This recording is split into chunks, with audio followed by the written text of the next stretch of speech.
Zdaj pa mislim, da je čas, da si počasi ugledamo, kateri kužki in kaj se dogaja vse v zavetišču Gmajnice.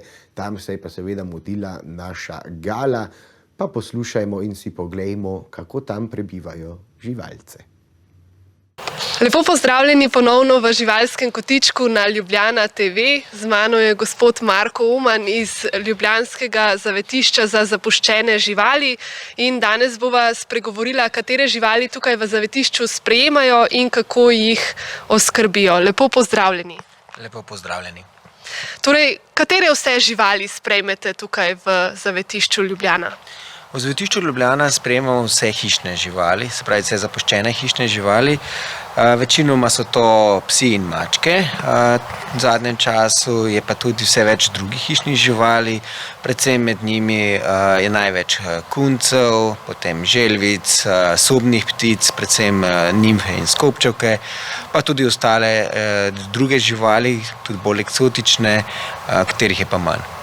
Katera pa je bila mogoče najbolj neobičajna žival, ki ste jo sprejeli, če se morda spomnite kakšnega primera?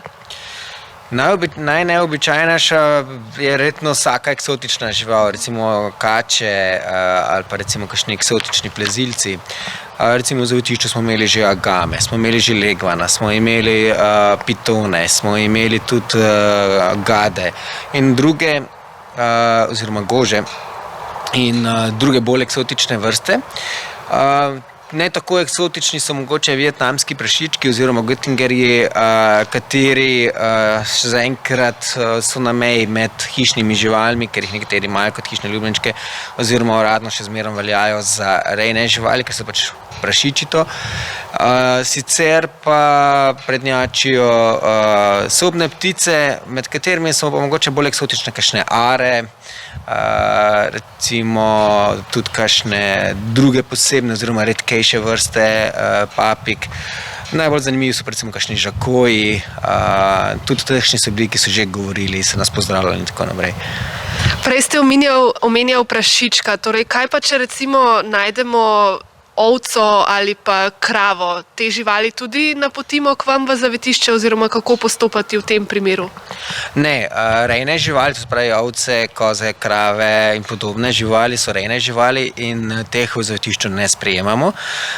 Vkolikor opazimo nekje bežečo kravo, verjetno pobegnila z bližje farme oziroma kmetije, zato je v tem primeru najbolje poklicati na veterinarsko upravo, kjer imajo zabeležene vse rejce in kolikor pač poznamo lokacijo, čim bolj točno lokacijo, lahko preverimo pri najbližjih rejcih, če mogoče kdo pogreša.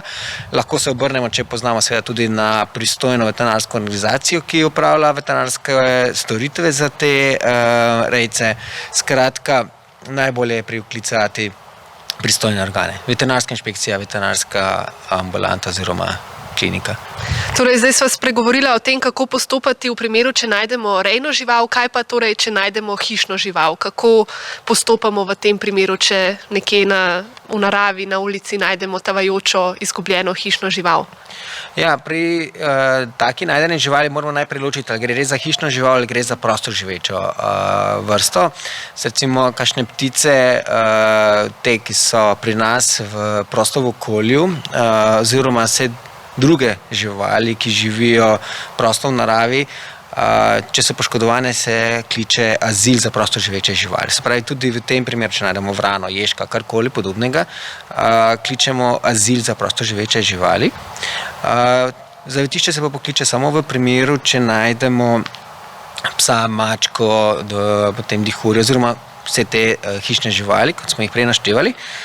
Pri tem je vedno dobro poklicati zavetišče in preveriti, če morda to žival kdo pogreša.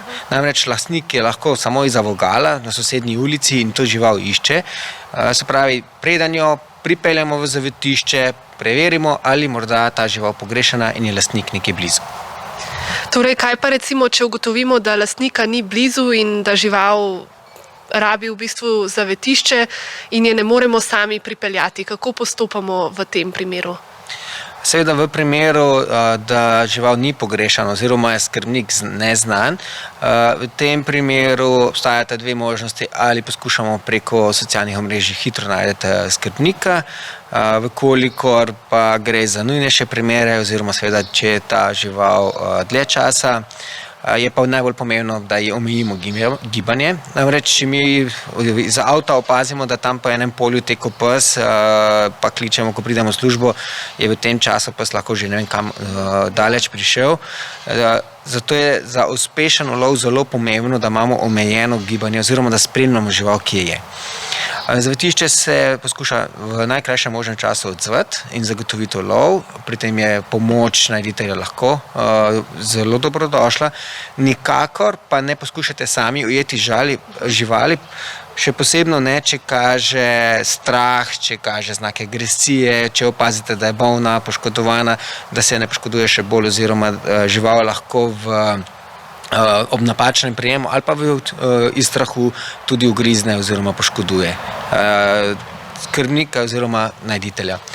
V primeru, da gre za poškodovano žival, seveda se odzovemo takoj oziroma v najkrajšem času, vkolikor pa gre za nepoškodovano žival, pa je odvisno od okoliščin.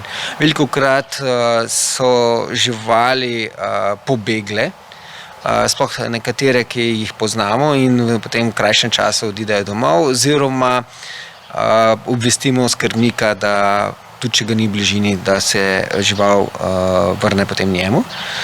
Vkolikor pa ni neznan skrbnik oziroma žival recimo lahko povzroči nesrečo oziroma je na tveganem okolju, recimo kot je avtocesta, v takem primeru pa seveda tudi ukrepamo takoj. Sicer z zakonu je dolžnost po 24 urah, vendar se poskušamo odzvati čim prej, še posebej, ker tukaj je veliko pomoč najditelj z svojim spremljanjem in pa pomočjo pri ulovu.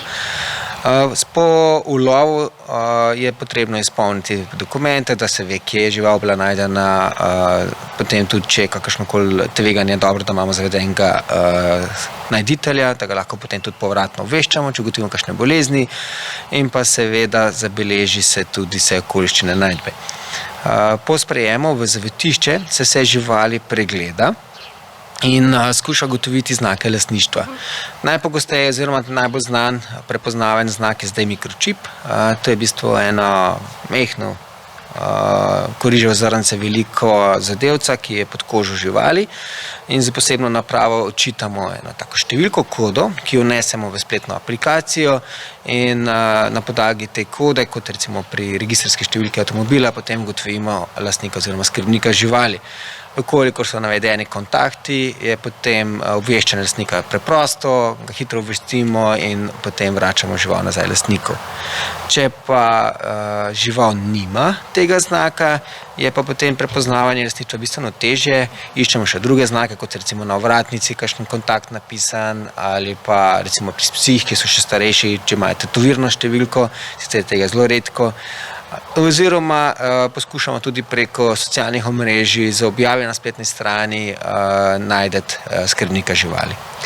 Kaj pa recimo, če skrbnika ne morete ugotoviti oziroma najti ali pa če ta celo ne želi prevzeti svoje živali, kako postopate potem v tem primeru? V primeru, če lastnika ne najdemo, če tudi ni mogoče ga najti preko socialnih omrežij oziroma na drugačen način, preko objav. Potem žival seveda namestimo v zavetišču. V roku 24 ur zagotovimo klinični pregled oziroma veterinarski pregled, pri tem predvsem ugotavljamo, ali gre za kakšne bolezni, okužbe oziroma poškodbe. Preventivno odpravljamo parazite, potem sledi cepljenje proti kužnim boleznim in pa seveda vse živali so po kliničnem pregledu nameščene v karanteno. Karantena traja 10 oziroma 14 in več dni oziroma dokler se ne izloči oziroma ne ugotovimo, da so živali načeloma zdrave. Oziroma v tem času tudi ugotavljamo vedenjske lastnosti, skratka cel kup preiskav se naredi in pa te živali potem pripravljamo po zaključeni karanteni na posvojitev. Se pravi, ob tem se opravi po končani karanteni sterilizacija, kastracija, označitev z mikročipom in registracija. Super, Marko, najlepša hvala za vse te informacije. Zdaj pa si poglejmo še, katere živali zdaj iščejo nov ljubeč dom. Se gledamo. Da, tako je, živali iščejo dom in dom še vedno išče King. Dom išče ameriškemu Staffordshire Terrierju podoben pes in sicer mešanec King. King je nekoliko starejši, star je 11 let, a kljub temu ohranja dobro kondicijo ter igrivost. Še posebej, če je žogica rdeče barve, je takoj pripravljen na akcijo. V preteklosti je storil nekaj neumnosti in zato si prislužil oznako nevaren pes. V javnosti mora nositi nagobčnik in biti ves čas na povodcu. V enem od pretepov si je poškodoval oko in oslepel. Najbolje se počuti brez katerekoli druge živali, ker je na eno oko slep in letom primerno že slabše sliši, mu je mirno okolje najljubše. Najbolje mu odgovarja dom brez drugih živali, kjer bi lahko v miru preživljal svojo starost. Išče skrbnika, ki ga bo sprejel takšnega, kot je, in skupaj z njim lovil rdeče žogice. Tako da, če imate primeren vrt, hišo in že izkušnje z psmi, takele srednje do večje rasti, si le morda oglejte Kinga, razmislite o njemu, pojdite ga obiskati v zavetišče in morda boste prav vi tisti, ki mu boste namenili še tako lepo in živahno jesen življenja, da bo do konca svojih dni lahko z vami lovil rdeče žogice. Zdaj pa na hitro v oglase, po oglasih pa Pija z aktualnimi novicami, prometom in vremenom. Stanite z nami, se gledamo.